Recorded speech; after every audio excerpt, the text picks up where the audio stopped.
যে ডাবটায় মাত্র শিক্ষা জীবনের শুরু, সেখানে এসে যদি কোমলমতি বাচ্চারা শিক্ষা ব্যবস্থাপনার এই অনিয়ম পায়, তাহলে তারা কি শিখবে এই শিক্ষা থেকে? হ্যাঁ, বলছি যে এবছর আপনারা জানেন যে প্রাথমিক বৃত্তি পরীক্ষা আর রেজাল্ট দিয়েছে। এই বৃত্তি পরীক্ষা কিন্তু অনেক দিন পরে নেওয়া হয়েছে। তারপরেও এই বৃত্তি পরীক্ষার রেজাল্ট কোথাও এত ভালো হয়েছে এবং কোথাও কিন্তু একদমই খারাপ। খারাপ বলতে এটা বোঝাচ্ছি না যে হয়তো বা বৃত্তি কম এসেছে বা একেবারে আসে নাই, সেটা না। মানে একদম আমার নিজের দেখা, আমার দুইটা বেবি মেয়ে বাচ্চা, ওরা গত বছর ক্লাস 5-এ ছিল। ওরা কিন্তু বৃত্তি দিয়েছে এবং সরকারি থেকে, ফুল সরকারি স্কুল থেকেই বৃত্তি দিয়েছে।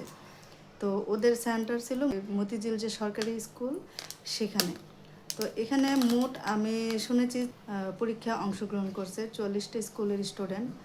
তো এতগুলো স্টুডেন্ট, প্রায় 900+, 900-র উপরে যারা বৃত্তি পরীক্ষা দিয়েছে। এই 44টা স্কুলের একটি বাচ্চাও কিন্তু বৃত্তিপ্রাপ্ত হননি। তো তাহলে কি বলা যায় যে 44টা স্কুলের মধ্যে একটি স্কুলের একটি বাচ্চাও মেধাবী ছিল না? এখানে একদমই দুর্নীতি হয়েছে। মানে বৃত্তির রেজাল্ট নিয়ে এই কেন্দ্রে বৃত্তি নিয়ে অনেক দুর্নীতি হয়েছে এবং এটা নিয়ে নাকি শিক্ষা অধিদপ্তর সেখানে তারা গিয়েছিল এবং সেখানে নাকি বলেছে যে তাদের ওএমআর শিট হারিয়ে গেছে, যার কারণে এটা হয়েছে। তো এটা কি মুখের কথা যে এতগুলো বাচ্চার ওএমআর শিট হারিয়ে যাবে এবং রেজাল্ট এদিক সেদিক হবে এবং সেটা গোপন করবে এবং সে রেজাল্ট আউট করবে, প্রত্যেকটা স্টুডেন্টই জাস্ট বৃত্তিপ্রাপ্ত হননি লিখে দিবে? এটা তো তারা কোনো না কোনোভাবে সিরিয়াল মেনটেন করছে, যাতে বাচ্চারা রেজাল্ট চাইলে রেজাল্টে আসে যে আপনি বৃত্তিপ্রাপ্ত হননি।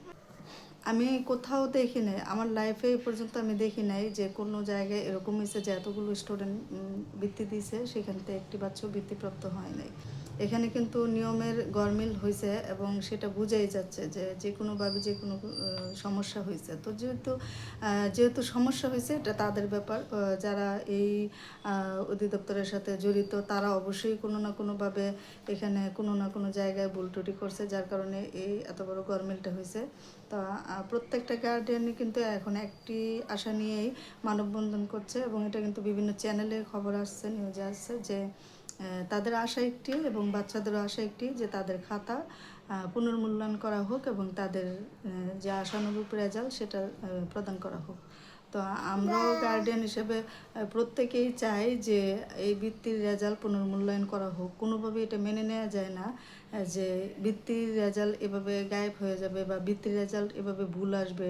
এতগুলো স্টুডেন্টের 1-2টা খাতা হয়তো বা এদিক সেদিক হতে পারে, কিন্তু এখানে একটা কেন্দ্রের, পুরো কেন্দ্রের মধ্যে আপনারা জানেন যে মতিঝিল সরকারি প্রাইমারি স্কুলে এখানে কিন্তু 44টা যে স্কুল অংশগ্রহণ করছিল, সেটা কিন্তু ভালো এবং নামি দামি স্কুল, যে স্কুলগুলো অংশগ্রহণ করছে। তো এখানে এতগুলো ভালো মেধাবী স্টুডেন্ট এভাবে মেধার মূল্যায়ন পাবে না, এটা কিন্তু আসলে মেনে নেওয়া যায় না। এটা অনেক কষ্টের। এটা আমি নিজেও আমার বাচ্চাকে যেরকম অনেক কষ্ট করে পড়িয়েছি, রাত দিন এক করে, এরকম আমার মতো অনেক গার্ডিয়ানরাই হয়তো বা তাদের বাচ্চাদেরকে রাত দিন এক করে পড়াশোনা করিয়েছে আশানুরূপ রেজাল্ট পাওয়ার জন্যই। তো সে জায়গায় যখন তারা দেখে যে রেজাল্ট এরকম, তখন কিন্তু প্রত্যেকেই আমরা হতাহত।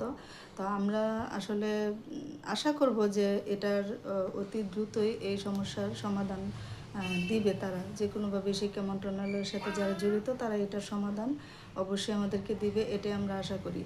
আর অদূর ভবিষ্যতে কোনো বাচ্চাদের জীবন বা কোনো স্টুডেন্টের জীবন যাতে এইভাবে ছিনিমিনি না খেলা হয়, সেই প্রত্যাশা আমরা রাখি, যাতে এরকম না করে। তাহলে কিন্তু দিন বাই দিন শিক্ষা ব্যবস্থাপনার উপরে আরও বিভিন্ন কথা উঠে যাবে, যে কথাগুলো আসলে মানে অযৌক্তিক না, এগুলো কিন্তু স্বাভাবিক। যে স্টুডেন্টরা বর্তমানে শিক্ষা ব্যবস্থার উপর বিভিন্ন কথা তুলছে, এগুলো কিন্তু অনেকটাই স্বাভাবিক। তো আশা করি শিক্ষা ব্যবস্থাপনা অথবা শিক্ষা মন্ত্রণালয় থেকে এই সমস্যাগুলো দ্রুতই সমাধান দেওয়া হবে।